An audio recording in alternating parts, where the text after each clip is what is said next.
बतख चीनी को गिराते गिराते आ रहा था, जिससे इस चींटी के ऊपर ही गिरने लगता है। कौन है बे? चींटी ने टेस्ट करके देखा तो बतख ने अपना दयालुता दिखाते हुए एक चीनी चींटी को दे दिया। नहीं। Thank you. और फिर बतख वहाँ से चला जाता है। ठीक है भाई, मैं चलता हूँ। ये देखो मेरी हालत कमजोर हो गई। चींटी चीनी को उठा के भागता है। चलो 1 2 3 भागो। बस। साला इतना स्पीड भागता है कि दूसरे चींटियों से टकरा जाता है और चीनी जाके रानी के ऊपर टपक जाती है। खत्म। ये आता है और हम्बा हम्बा रम्बा रम्बा कम्बा कम्बा। सभी चींटियों ने मिलकर चीनी चुराने का योजना बनाया। एक चींटी आके ढिंढोरा पीटता है कौन है बे? तो सभी चींटियां घर से बाहर निकल के बोलता। चलो। इधर बतख सोच रहा था कि हमने एक चींटी को एक चीनी दिया है, लेकिन अगर उसने अपने साथी को भी बुला लिया तो तभी अचानक चींटियों का फौज आने लगता है। सिस्टम पाड़ देंगे। जय हिंद दोस्तों। बतख दौड़ के घर के अंदर आता है और अपना फेवरेट मिठाइयाँ चींटियों से बचाता है। फिर दरवाजे के चारों तरफ सेलो टेप लगा के पैक कर देता है। अच्छा। खिड़की में भी सेलो टेप लगाता। जहाँ से भी चींटियां अंदर आने चाहता वहाँ पर ये दीवार खड़ा कर देता है। तभी दरवाजे की घंटी बजती है। लेकिन बतख सावधान होके पहले जांच पड़ताल करता है। जब इसको यकीन हो गया कि चींटियां नहीं है, तब जाके दरवाजा खोलता है। लेकिन इसे बस एक चिट्ठी मिलता है। उसको खोल के देखता है, लेकिन उसमें लिखा था बिग सेल। तोबा तोबा तोबा, सारा मूड खराब कर दिया। लेकिन ये लिखावट ही चींटियां था। गजब। ये चिट्ठी ऊपर चढ़ के देखता है कि बतख केक बना रहा है। गाड़ी स्टार्ट कर। तो सब मिलकर बतख का ध्यान दूसरे तरफ किया। फिर सारी चींटियों ने मिलकर केक को उठा के भागने लगा।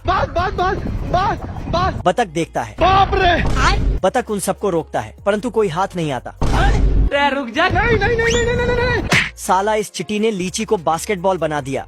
बतख ने देखा कि चींटियों ने गजब का प्लान बना के रखा है, तो बतख ने इस चिट्टी को पकड़ लिया। बाप रे। लेकिन जैसे ही मुट्ठी खोलता है तो बतख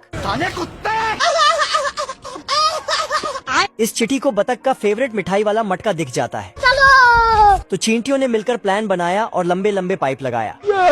बतख यहाँ आता है, तभी एक पाइप निकलता और इसका टोपी उठा के ले जाता है। ये क्या है? टोपी भागते भागते बाहर जाता है। फिर गाना बजाने लगता है।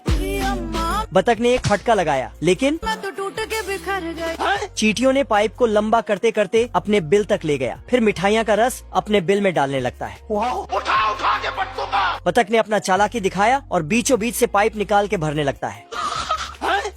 ये चिट्टी पाइप के अंदर जाके देखता है कि बतख ने पाइप निकाल दिया है। अब देख तू। तो चींटियों ने मिलकर मटका ही उठा के भागने लगा। बस। बतख ने भागते देख लिया तो पाइप पकड़ के खींचने लगा, लेकिन बाप रे। चिट्टियों ने थोड़ा रस नीचे गिरा दिया तो बतख गया। साले कुत्ते। बतख गुस्से में जाता है, ओह शिट। लेकिन चिट्टी जाके गराज में छिप जाता है। तो साला बतख ने गैस उठाया और पाइप में डालने लगा। फिर आग सटा दिया, बाहर निकल साला। लेकिन साला इसके गाड़ी में ही आग चिपक जाता है। चैप्टर क्लोज हो गया। फिर खत्म। इधर चींटियों ने मिठाई का रस बांट लिया। क्यों हिला डाला ना। ये पहलवान बतख एक बोतल पर एक अंगुली से खड़ा हो जाता है। गजब। अब देख तू। लेकिन जब कालू बतख एक अंगुली से खड़ा होता तो बोतल में ही घुस जाता है। हे प्रभु। फिर पहलवान बतख लोहे के जंजीर को चिंगम की तरह चबा चबा के किल बना देता है। फिर कालू बतख को चबाने बोलता है, लेकिन साला इसका दांत ही टूट के बिखर जाता है। कुछ देर पहले कालू बतख अपने गर्लफ्रेंड की तस्वीर ले रहा था, तभी इसकी नजर पहलवान बतख पर पड़ता है। कोई हमें भी पटा लो। सिस्टम पाड़ देंगे। कालू बतख तस्वीर निकाल रहा था, देखा तो उसमें बिन बुलाए मेहमान आ गया था। तो ये गुस्से में जाता है साले को छोड़ूंगा नहीं। और डायलॉग बाजी करने लगता है। जाना था ना बाबू, 5 मिनट बाद। कालू कुछ ज्यादा ही बकबक करने लगा तो इसको इसका मुंडी जूस पिला दो मौसम्बी का। ये मेकअप करने में लग गई। तो कालू बतख जाके बोलता, बाबू आप क्लियर कर लो यार। फिर कालू बतख से ब्रेकअप कर लेती है।